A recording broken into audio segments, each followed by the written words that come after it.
Most men do not lose wealth because they lack income. They lose it because they eat their future. Solomon became wealthy for one reason. There was a seed he refused to consume. That single restraint built a kingdom. And the absence of that restraint is why most incomes disappear without a trace. No theft, no tragedy, no market crash, just consumption. Quiet, deliberate, justified consumption. No one stole it from you. You approved it, and today we are going to sit with that, not rush past it, not turn it into a motivational moment. We are going to look at the structure underneath it, because the structure is where everything is actually happening. You earn money. That is a fact about your life. Most people reading this do. You are not poor. You are not without resources. You have income coming in. And yet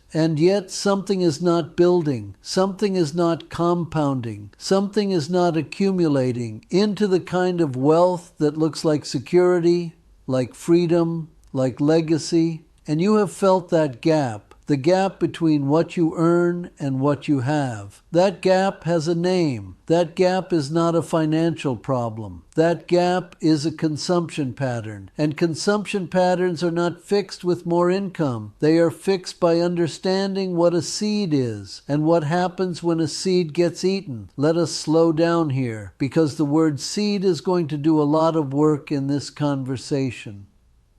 And I need you to carry the correct meaning of it before we go any further.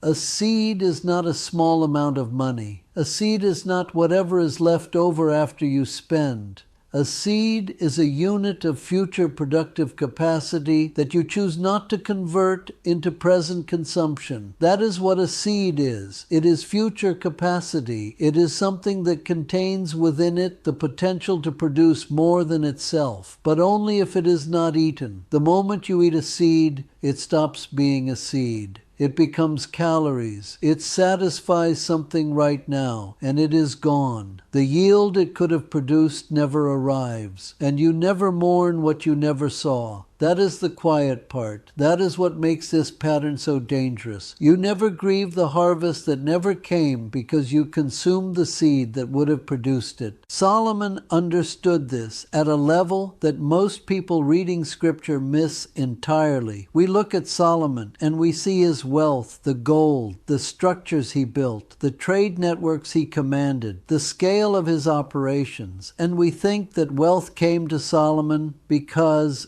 God favored him. And there is truth in that, but there is something underneath the favor that we skip over because it is less dramatic. Favor creates opportunity. Restraint creates accumulation. Solomon received extraordinary opportunity, but Solomon also exercised extraordinary restraint over what he consumed. And that combination is what built a kingdom. Not just one of those things, both of those things together. Most people have some measure of opportunity in their income, but they consume the opportunity as fast as it arrives. And then they wonder why nothing is building. We have to talk about the lifestyle expansion pattern now, because this is where most income disappears. Not in dramatic decisions, not in obvious mistakes. In the quiet, gradual, seemingly reasonable expansion of what you consider normal. When your income goes up, your consumption goes up, almost automatically, almost reflexively, and it feels appropriate. It feels earned. It feels like you have simply adjusted to your new level. But what is actually happening is that you are consuming the seed. You are eating your future in installments, not dramatically, monthly, and every time your income increases, the bar of normal moves upward with it. So the gap between what you earn and what you plant never actually widens. The distance between your salary and your seed stays the same or gets smaller, and the wealth that should be accumulating just does not. It goes into the lifestyle, into the upgraded version of normal, into the things that now feel like necessities because they used to be luxuries, and you got used to them.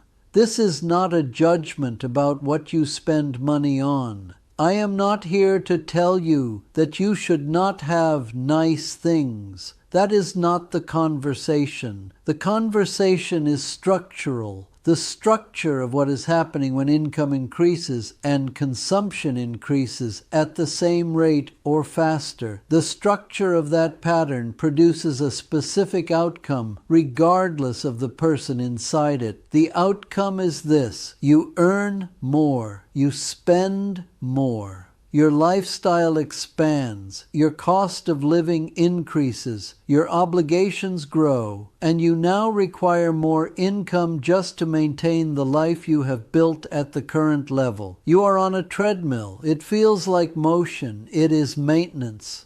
And treadmills do not build anything. They only maintain position. And maintaining position requires energy indefinitely. That is the lifestyle expansion trap. More income, more consumption, more obligations, more treadmill. Now, let us talk about the psychology underneath this, because the lifestyle expansion does not happen without a reason. It does not happen randomly. It is driven by something very specific, and that something is the feeling that you deserve what you are consuming. The reward mechanism: you worked hard, you produced results, you hit the number, you closed the deal, you got the raise, you scaled the revenue, and now something in you says, I earned this. I deserve to enjoy this. I have been disciplined. I have been focused. Now it is time to reward myself. And that internal voice is not wrong that you worked hard. It is not wrong that you produced results. But it is operating on a broken framework about what reward actually means in the context of wealth building. It has collapsed reward into consumption. And those two things are not the same. Consuming more because you produced more is not reward. It is a tax on your own future. It is taking from the version of you that could have existed if the seed had been planted. And the tax is invisible in the moment. In the moment, it feels like celebration. It feels like enjoying the fruits of your labor. It looks like you are living well. And in one sense, you are. But in another sense, you are making a choice. And the choice is between consumption now and compounding later. And the reward psychology hijacks that choice before you have consciously made it. You feel like you deserve it. And that feeling moves faster than your thinking. The feeling makes the decision before you have examined whether the decision makes structural sense. This is what I call the reward cycle. You earn. The earning triggers a feeling of deserving. The feeling of deserving triggers consumption. The consumption satisfies the reward. And then you reset. You go back to earning. You earn more. You deserve more. You consume more, and the cycle runs continuously, and each cycle leaves no residue, no accumulation, no compound, just the memory of having enjoyed it, and then the obligation to keep earning in order to keep enjoying it. That is not wealth. That is a more expensive version of earning a living. The costs are higher, the standard is higher, but the structure is the same. You must keep producing, or the lifestyle collapses. Wealth, real structural wealth, does not collapse when you stop producing. It continues. It runs on seed that was planted, not on labor that must be constantly renewed. Let us go deeper now, because there is something underneath the lifestyle expansion and the reward psychology that is even more structural, and I am calling it the silent leak law. The silent leak law says this: you will lose more money to patterns you do not see than to decisions you consciously make. The large decisions, the car, the house, the vacation, those you see, you calculate them, you justify them, you make peace with them. But the small patterns, the subscriptions you forgot you have, the lifestyle creep that happened across 18 months, The small habitual expenditures that you no longer notice because they are now just part of how you live. Those are the leaks. And they are silent because they do not announce themselves. They just run quietly, continuously, underneath your awareness. And the destructive power of a silent leak is not in its size. It is in its compounding. A slow leak that runs for years does not just cost you what it leaks. It costs you the accumulation that money would have produced if it had been planted as seed. So you lose the money, and you lose the yield, and because you never see it clearly, you never address it. And it runs for another year, and another, and the structural damage of a decade of silent leaks is not a small inconvenience. It is the difference between a fundamentally different financial position and the one you currently occupy. The leaks did not look large, but they ran long. And length multiplies everything, including damage. Solomon did not become who he became by accident, and he did not become who he became purely by addition, by simply receiving more and more. He became who he became through a combination of receiving and retaining, through a system of what did not get consumed even when it could have been, even when consuming it would have felt justified, even when consuming it would have looked like enjoying the blessing. There was a category of resource in Solomon's life that was designated as seed, protected from consumption, directed toward planting, and the discipline that maintained that designation is what built the compound. Without that discipline, the abundance becomes lifestyle, and lifestyle requires maintenance, and maintenance requires continuous input, and the moment the input stops, the lifestyle collapses. But what was planted does not collapse. What was planted is already producing. It has already moved beyond your need to maintain it manually.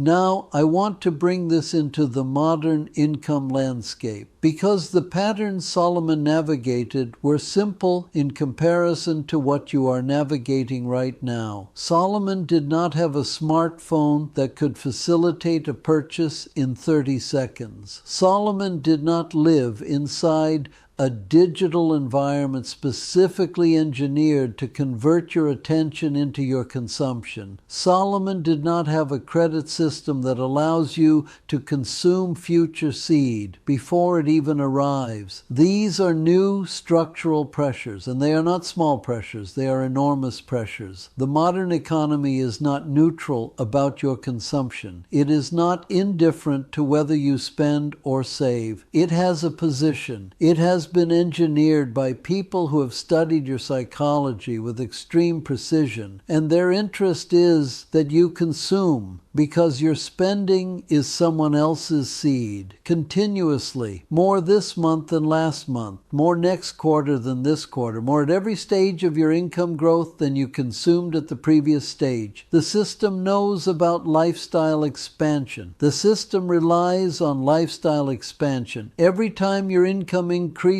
there is an entire architecture of messaging and marketing and social signaling designed to capture that increase before it can become seed. The upgrade, the next level, the version of yourself that now lives at this income bracket. And it is not crude. It is sophisticated. It speaks to your identity. It tells you that who you are now deserves what you did not have before. And identity is the most powerful force in financial behavior. More powerful than knowledge, more powerful than intention, because identity determines what feels natural. And when consumption at a higher level starts to feel natural, it becomes structurally invisible. You do not even see it as a decision anymore. It is just who you are now. This is the modern income trap. Not a lack of earning, but an identity that has been colonized by consumption at every level. This is why more income so often accelerates the collapse of seed rather than preventing it.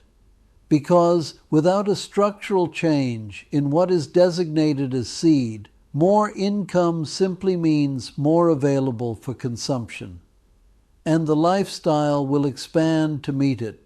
Not because you are irresponsible, not because you lack discipline, but because the pull toward consumption scales with available resources if there is no protective structure around the seed. The architecture of wealth retention relies on three immutable categories: operational, reserve, seed. Operational runs the present. Reserve absorbs the shock. Seed funds the future. If the seed is not separated from the operation will consume the seed. This is not human weakness. This is structural gravity. Solomon did not wait to see what was left after spending. He extracted the seed first, before the court needs were assessed, before the construction projects were evaluated. Seed cannot live in the same account as accessible funds. Friction saves seed, but it requires a decision that most people never actually make. And the decision is this: a fixed portion of every unit of income that arrives is seed. It is not available for consumption. It is not a reward. It is not a discretionary category that can be redirected when something desirable appears. It is seed, full stop. The protection of that seed is not negotiable. It is not renegotiated when income increases.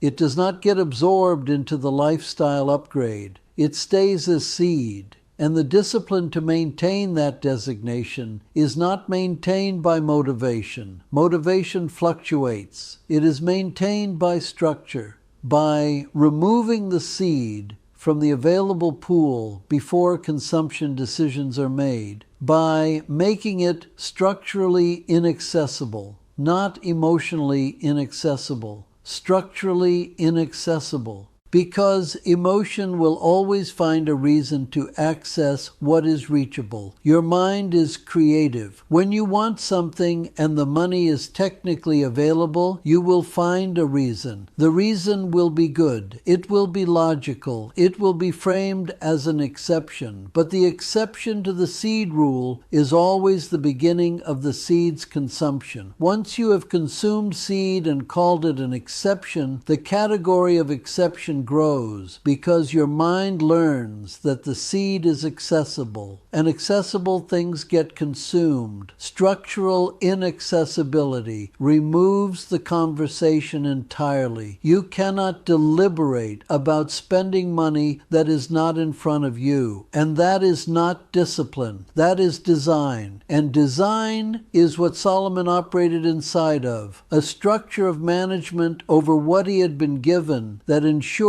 not everything was consumed, that the yield-bearing category was protected by design. Now we reach the real problem, because everything we have discussed so far lands at the level of behavior, and behavior is downstream of identity. What you do with money is an expression of who you believe yourself to be. If your identity is that of a person who has arrived, who has earned the right to live at a certain level, who deserves the markers of success at your income bracket, then your behavior will organize around maintaining that identity. And maintaining that identity requires spending, because the identity is expressed through consumption. The car expresses it, the address expresses it, the restaurant expresses it, the wardrobe expresses it, and none of these things are inherently wrong.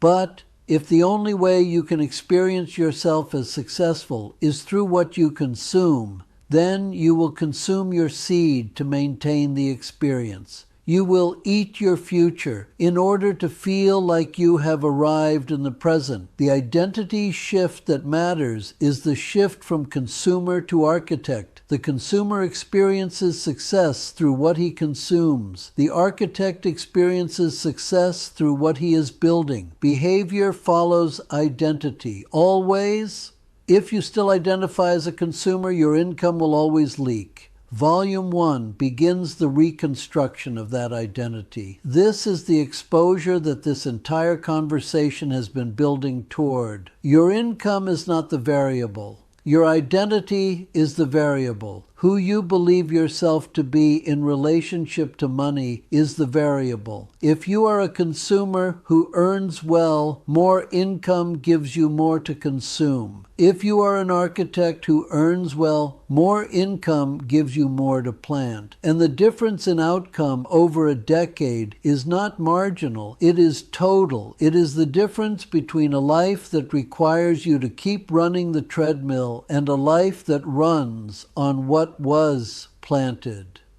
It is the difference between financial dependence on your own continued labor and financial structures that operate independently of whether you are working this month or not. That is the difference. And it begins in identity, not in income. You cannot fix a leak you cannot measure. A decision to save more without measurement is just a preference. A preference is not a system. Do you know your exact monthly seed extraction? Do you know your exact reserve capacity? If you are guessing, you are not an architect. You are a consumer hoping for a harvest. The diagnosis must precede the cure.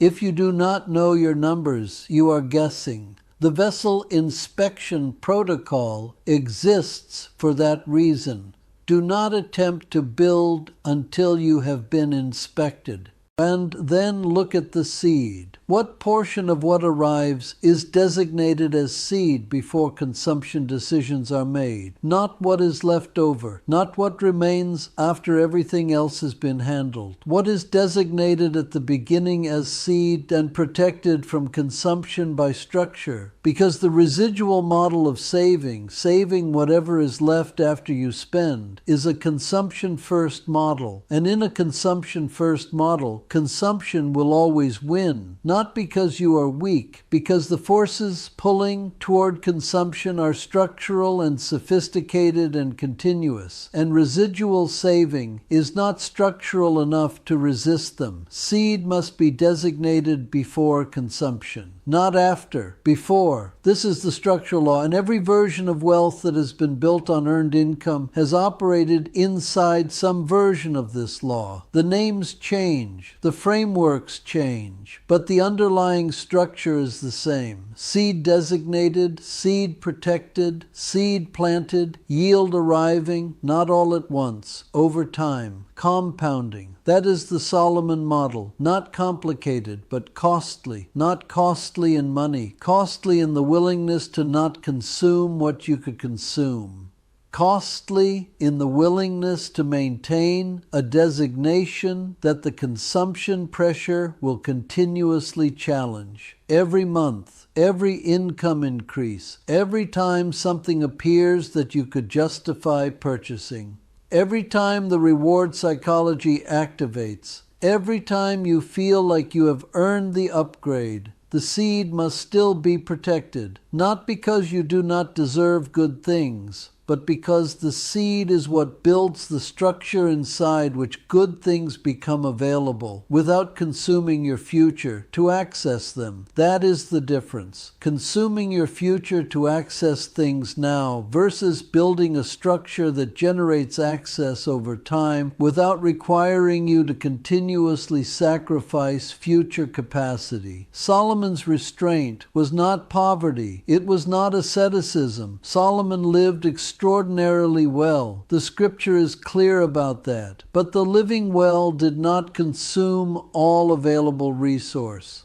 There was always a category that was held, that was planted, that was protected, and that protected category is what accumulated into the kingdom, not the day-to-day consumption, not the visible splendor. What built the kingdom was what was never consumed, what was designated as seed and held through the pressure to convert it into present experience. And the pressure was real, the resources were real, the justifications were available, but the restraint was structural. It was not willpower. It was an architectural decision about what category of resource existed and what each category was protected from. I want to return to one final structural law before we close, and it is perhaps the most important one. It is this: the seed you do not plant today does not stay neutral. It becomes something. If you consume it, it becomes experience. If you plant it, it becomes compound. But there is no neutral option. Every unit of resource that arrives is moving in one direction or another, and the direction it moves is determined by the structure you have or have not created. If there is no designated seed structure, everything is potentially available for consumption, and consumption will find it. The lifestyle will expand to meet it. The reward psychology will justify it. The silent leaks will absorb it, and the structure that should be building will continue to not exist, not because you failed to work hard, not because income did not arrive, but because every seed got consumed before it could be planted. And this is the word I want to leave with you about Solomon.